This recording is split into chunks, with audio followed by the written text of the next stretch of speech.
This week on Don't Talk TV, I'm going to go a little bit off topic and talk about the utter abomination that was the opening ceremonies of the Olympics in Paris just this past week.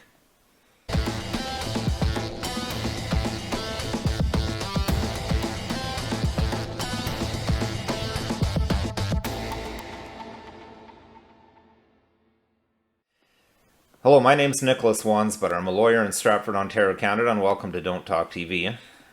Now, as I said in the preamble, I'm going to talk about that absolutely disgusting display that happened at the Paris Olympics just last week.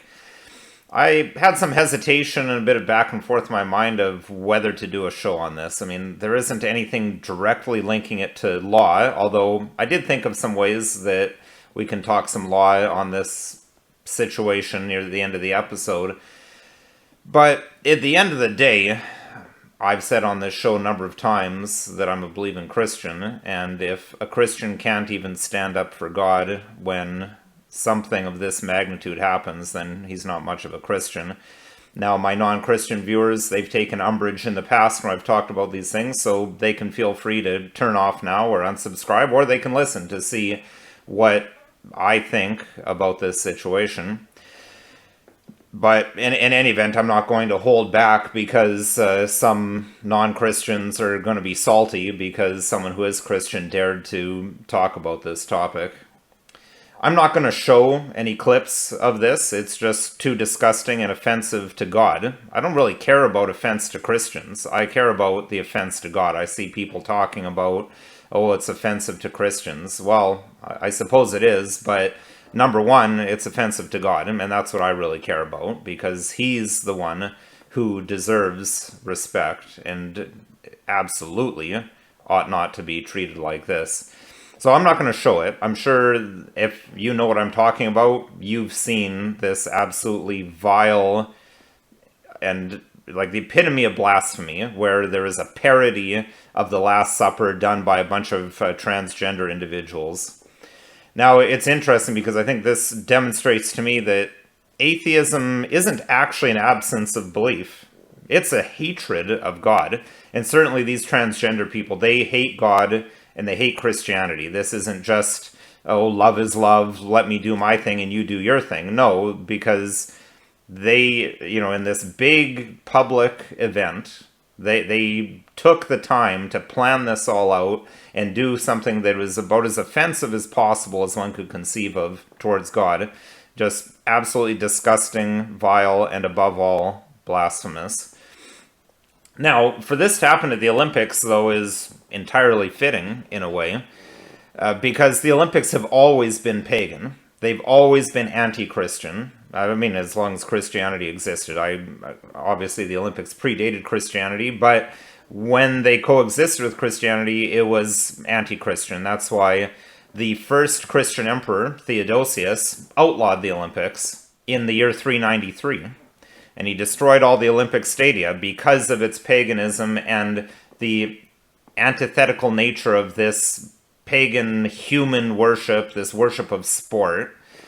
It took until 1896 for the world to be sufficiently de-Christianized for the Olympics to be able to be brought back. So in that context, it doesn't surprise me at all. In fact, the French are doing what the French do. They're being more honest and more principled and following things through to their logical conclusion than the more subtle and hypocritical practice of Anglo-Saxons in the West has been in implementing these things. And that's why you see the difference in how the French Revolution played out versus how the American Revolution played out, even though they're both based on the same principles.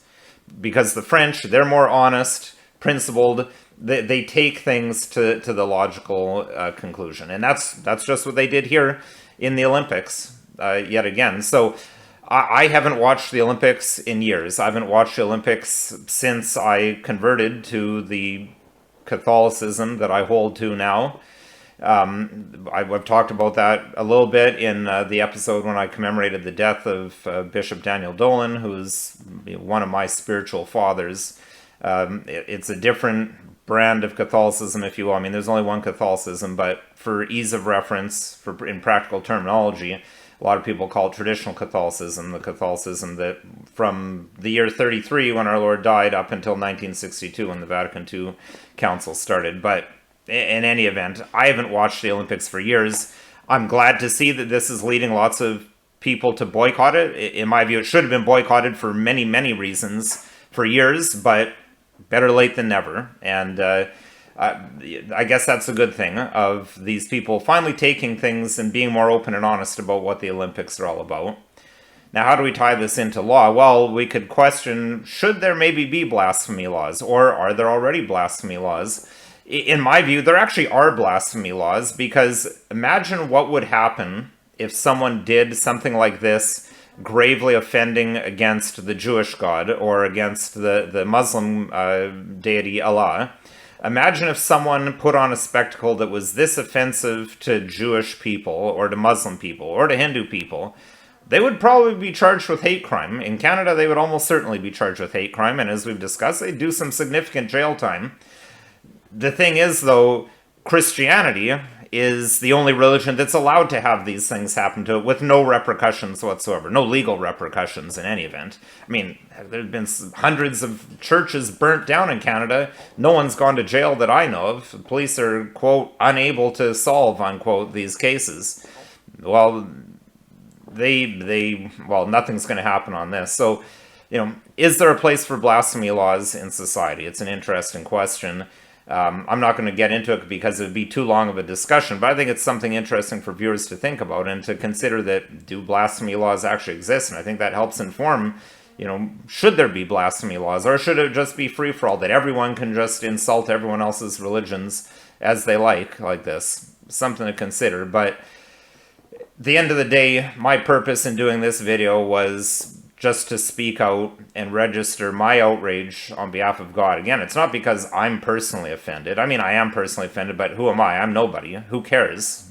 I don't care even, because compared to God, I'm less than nothing. It's the grave offense to God of this just absolutely disgusting, blasphemous display. And so I just had to come out and say that I condemn that in every way possible, and I encourage viewers to have absolutely nothing to do with the Olympics. Obviously, none of that's legal advice, but if you do need legal advice, you should call a lawyer. My contact information, as always, is below if you want me to be that lawyer. And we're always interested in suggestions for show topics, so please leave a comment in the comment section or send an email to the email address listed below. And if you found this video or any of our other videos interesting or engaging or informative to you, please consider liking, sharing, subscribing, and following us on social media.